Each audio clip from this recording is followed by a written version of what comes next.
박예석 목사입니다. 외조부가 목사님, 조부모님과 부모님이 모두 장로와 권사의 4대째 믿음의 가정에서 태어났습니다. 장손으로 많은 사랑을 받으며 자랐지만 중학생 시절부터 일진 친구들과 어울리며 담배와 약물, 대마초 등 온갖 나쁜 죄를 지키기 시작했습니다.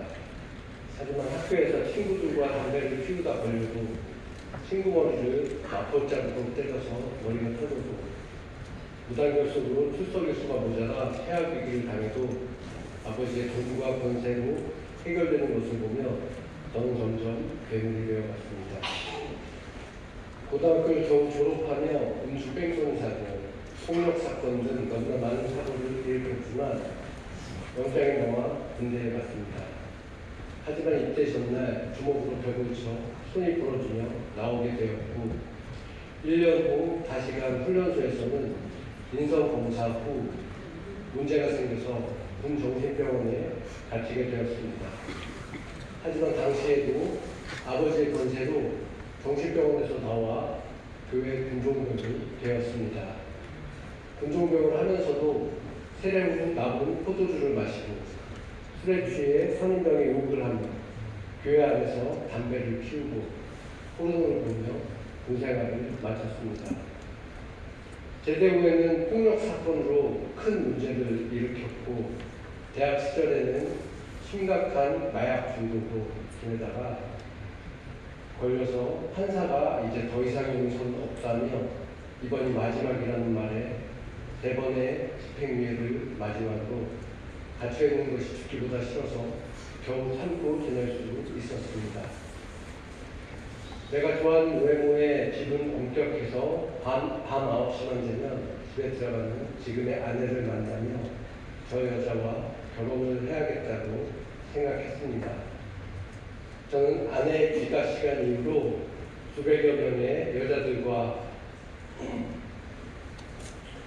술과 음란을 즐기고 8년이라는 시간 동안 아내를 속이며 교회에서 성경책에 손을 올리고 결혼했습니다. 하지만 신혼 첫날부터 각방을 요구하였고 돈 주고 유흥업소에서 즐기는 것은 죄가 아니라며 인생을 즐기고 있을 때 6살이던 아들이 부갑상선 기능증 같은 소견으로 검사 의뢰를 하게 되었습니다. 그 당시 저로 인해 힘들었던 아내가 목장에 나가며 검사 전에 아들을 위해 한 번만 우리들 교회에 가서 예배를 드리자고 부탁해 판교성전 헌당 예배를 드리는 주일에 처음 참석했습니다. 예배 한 번 참석했을 뿐인데 아들의 병을 고쳐주시는 기적을 경험하며 등록하게 되었습니다. 저로 인해 의구증이 된 아내가 목장에 다니더니 제가 술 마시고 늦게 들어와도 전화를 안 하고 화도 내지 않나 정말 이상했는데 아내가 목장에 나가면 편하게 술 마시고 골프 치게 해주겠다고 약속을 해서 정말 억지로 부부 목장에 끌려갔습니다. 당시 목장의 돈으로 정신과 치료를 받던 아내가 남편의 검사도 필요하다고 해서 저도 심리 검사를 하게 되었는데 저의 검사 결과는 반사회적 인격장애, 즉 사이코패스였습니다.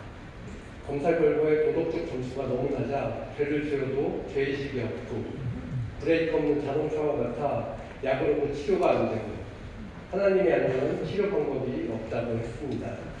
그런데도 저는 그 결과마저도 대수롭지 않게 여겼습니다.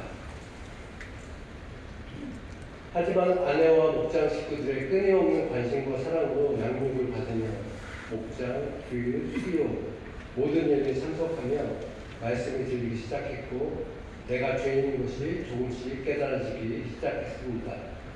그리고 얼마 뒤 주일 예배 중 예수님이 베드로에게 내가 나를 사랑하느냐 3번 물으시는 음성이 저에게 하시는 음성으로 들리며 주님, 제가 주님을 수백 번도 더 부인했던 죄인입니다.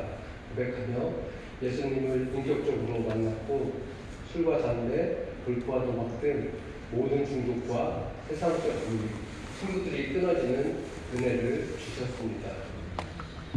그리고 다시 아들의 틱과 ADHD로 아내와 함께 정신과 심리검사를 받게 됐는데 뜻밖에도 저에게 문제가 거의 없다는 검사 결과를 들었습니다.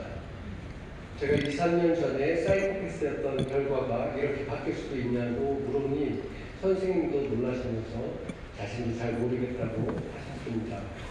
제가 한 것은 양육받고 예배에 참석하며 죄에 대한 인식이 바뀌어서 저희 죄를 회개했을 뿐인데 공동체에서 사회성이 길러져 치유되는 것 같습니다. 저는 사람을 다치게 하고 상처를 주고 범죄를 저질러도 그 사람이 아프고 다쳤을까봐 걱정하기보다는 내가 걸릴까봐 나한테 피해가 올까봐 걱정하며 걸리지만 않으면 무슨 짓이라도 저질 수 있는 초이기적이고 감정이 없는 사람입니다. 이런 제가 지금은 목장에서 다른 사람들의 이야기를 들어주고 공감과 위로로 함께 울고 웃으며 주님의 말씀을 전하는 사명을 감당하는 목자로 섬기고 있습니다. 네. 작년부터는 청년부 목자들을 양육하는 리더로 세워져 힘든 청년들의 고난을 함께 말씀으로 나누며 지내지만 우리 청년부 목자님들이 너무 훌륭해서 제가 더 많은 것을 배우며 살아내고 있습니다. 또한 교회에 처음 온 새가족분들에게 저희 간증으로 교회를 소개하고 목장을 배정하는 새가족부 교사로 두렵고 떨리는 자리에도 있습니다.